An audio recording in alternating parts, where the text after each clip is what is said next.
Dünyaya gelen her bir adam bu dünyadan gidecektir. Ancak xoşbaxt o kəsdir ki, dünyada iz koyur, büyük iz koyur. Müstəqilliyi əldə etmək asan değil, onu saxlamaq daha da çətindir. Amma biz bu yolla gedirik, biz bu yolla gedəcəyik, biz bu mübarizəni aparırıq, bu mübarizəni aparacağıq.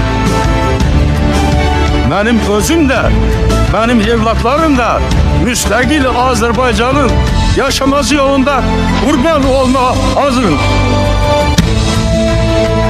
Müstakil Azerbaycan devletinin özünü korumak için, halkını korumak için gücü var ve buna arxeyin olabilirsin.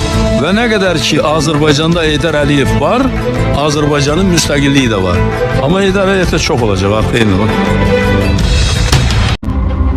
Ben bu torpaqda doğulmuşam, burada təhsil almışam, buradan həyata addımlamışam, daimi bu torpağla bağlı olmuşam. Bütün devirlərdə bu doğma torpağıma xidmət etmək üçün əlimdən gələni etmişəm.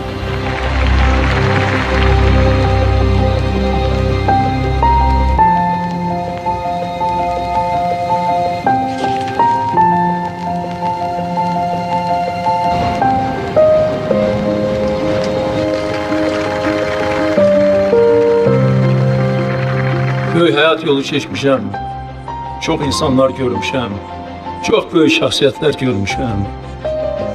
Yadda kalanları da var, yadda kalmayanları da var. Az yadda kalanı var, çok yadda kalanı var. Ama uşaqlıq devri insanın en xoşbaxt devridir. Benim ne atam, ne anam hiç vaxt bilməmişdilər. Mən məktəbdə hansı dərs oxuyuram, hansı qiymətləri alıram. Ancaq gecə gündüz çalışmışam ki, yaxşı oxuyum. Hər halda bizim sinifdə oxuyanların içərisində hamısını yaxşı oxuyurdum. Deyərək, 70-ci illərdə bu korrupsiya ilə, rüşvətxorluqla, cürbəcür bu mənfi hallarla mübarizəni Azərbaycanda başladı. İlk dəfə bu Sovetlər İttifaqında Azərbaycanda başladı.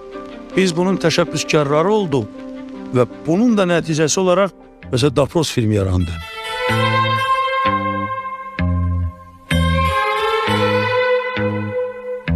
Bu mənim 69-cu ildə bir respublikanın rəhbəri kimi apardığım siyasi işin xətti kinoda əksi idi.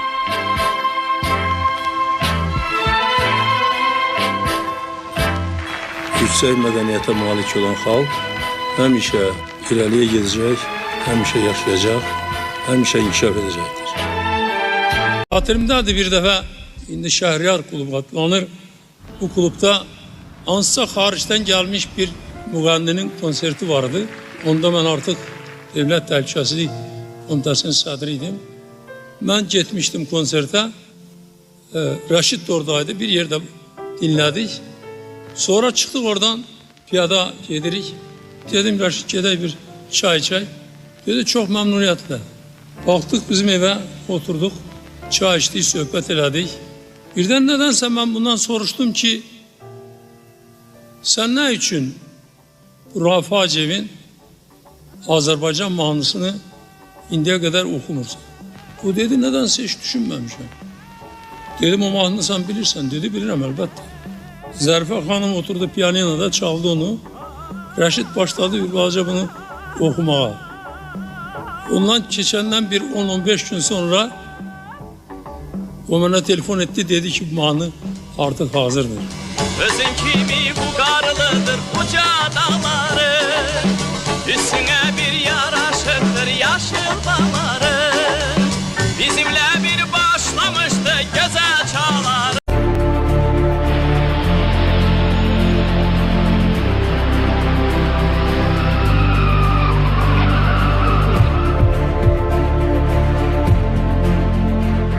Geçen yılın oktyabr içinde Azerbaycan prezidenti seçiləndedir.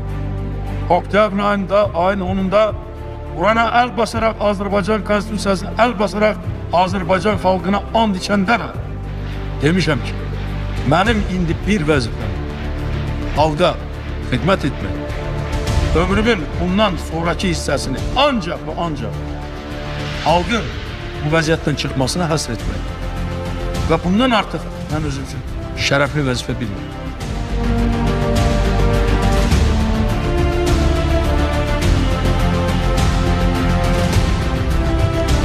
Azərbaycan 94-cü il oktyabr ayının bəlasından xilas oldu. Azərbaycan 95-ci ilin mart ayının bəlasından xilas oldu. Və cinayətkar dəstələri, qrupları, Azərbaycanı dağıtmağa cəhd edən qüvvələri dağıdandan sonra biz Azərbaycanda ictimai siyasi sabitlik yaratdıq. Əminamanlıq yaratdıq. Bu bizim böyük nailiyyətimizdir. Dəfələrlə demişəm, həyatımın son dəqiqəsinə qədər mən bu xidmət edəcəyəm. Və heç bir şey məni qorxutmur, heç bir şey də məni çəkindirmir. Və mən bütün bu təxribatların, terrorların qabağında durmuşam və duracağam. Azərbaycanın müstəqilliyini qorumuşam, qoruyacağam. Əgər hansı bir namərd gülləsi, hansı bir terrorçu gülləsi məni həyatdan götürərsə, mənim özüm də, mənim evlatlarım da müstəqil Azərbaycanın yaşaması yolunda qurban olmağa hazırım. Bəzən düşünürəm, mən də insanam axı. Mənim də həyatım var, mən də yaşayıram, mən də canlı adamım, belədir.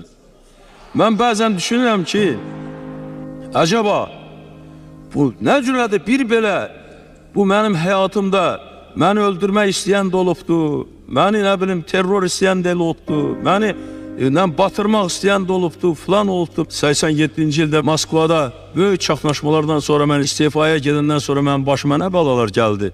Məni orada əzmək istədilər, həbs etmək istədilər, boğmaq istədilər, boğa bilmədilər. Gəldim buraya, burada boğmaq istədilər, boğa bilmədilər. Getdim bir uçqar yerdə yaşadım Naxçıvanda 3 il, orada boğmaq istədilər, boğa bilmədilər. 2 ildə bura gəlmişəm xalqın iradəsinə. Mən özüm gəlməmişəm buraya. Xalqın iradəsinə görə. Acaba nə cür olur ki, bir belə xəyanətkar, bir belə terrorist, bir belə qəsd edənlər öz təhlərinə nail ola bilmirlər. Allah qoruyur. Bütün fəaliyyətimiz nəticəsində günü-gündən möhkəmləndirmişik və öz suverenliyimizin, müstəqilliyimizin toxunulmaz olduğunu nümayiş etdirmişik və artıq beynəlxalq aləmdə Azərbaycanın tam müstəqil ölkə olduğu və tam müstəqil siyasət apardığı haqqında bir şübhə yoxdur. Azərbaycanın ərazi bütövlüyünü bərpa etmək, işğal olmuş torpaqları azad etmək, yerindən yurdundan didərgin düşmüş vətəndaşlarımızı öz evinə, obasına qayıtmaq yolu hələ çətin yoldur, ağır yoldur. Amma biz bu yolla gedirik, biz bu yolla gedəcəyik, biz bu mübarizəni aparırıq, bu mübarizəni aparacağıq və heç kəs də bizim iradəmizi sındıra bilməyəcəkdir. Heç kəs bizi sarsıda bilməyəcəkdir. Nəyin bahasına olursa olsun, öz məqsədimizə nail olmalıyıq. Şuşanı da azad etməliyik, Laçını da azad etməliyik, Xocalını da azad etməliyik, Ağdamı da azad etməliyik, Kəlbəcəri də, Füzulini də, Cəbrayılı da, Zəngilanı da, Qubatlını da hamısını azad etməliyik. Azərbaycan bizim doğma vətənimizdir. 1000 il bundan öncə də bizim vətənimiz olubdur, bugün də bizim vətənimizdir.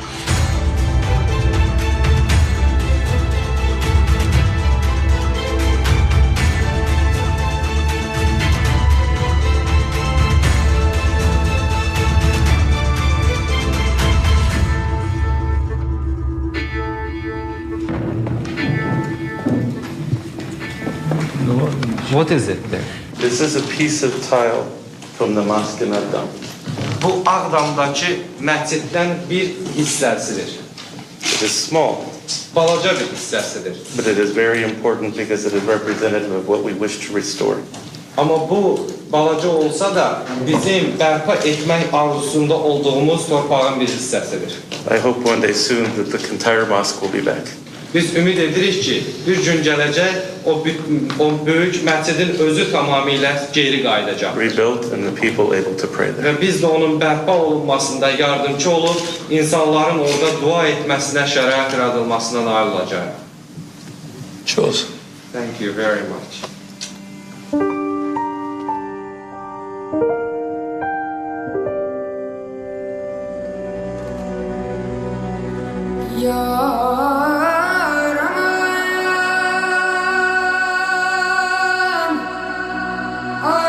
Ağdam kimi gözəl bir şəhər, Füzuli, Cəbrayıl, Zəngilan, Qubadlı, Kəlbəcərin o bulaqları, Kəlbəcərin o isti susu, biz onlarsız yaşaya bilmərik.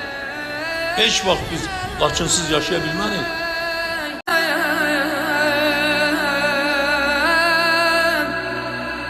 Vətənimdir, vətənimdir, vətənim. Ölümünden 200 yıl sonra biz Şuşada Vaqifin mezarı üzerinde əzəmətli bir məqbərə ucaltdıq. Bu həm Vaqifin yaradıcılığına bizim münasibətimiz idi, həm də ki, ümumiyyətcə ədəbiyyata, şeirə, mədəniyyətə olan münasibətimiz idi. Azərbaycanda heç bir tarixi şəxsiyyətə məqbərə yox, ancaq şairə var, yazıçıya var.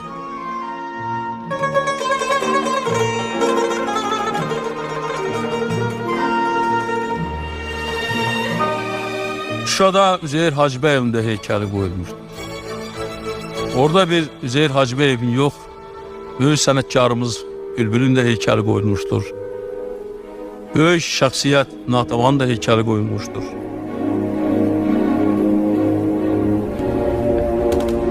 Avtomat gülləsi, tüfək gülləsi Üzeyir Hacıbəyevin heykəlinə vurulubdur. Vaxtilə o düşmanlar Üzeyir Hacıbəyevin özünə o güllələri vurmağa çalışıblar. Ancaq vura bilməyiblər. Ancaq heç də bu erməni işğalçıları bilməsinlər ki, o güllələr Üzeyir Hacıbəyev, Bülbül, Natavan yaradıcılığı sarsıda bilərlər. Yox. O güllələr Azərbaycan xalqının mənəviyyətini sarsıda bilərlər. Yox. Şuşanın işğalı daimi ola bilər. Yox. Ola bilməz. Şuşa Azərbaycanın gözüdür. Hər bir Azərbaycanlı üçün iftixar bir nöqtəsidir.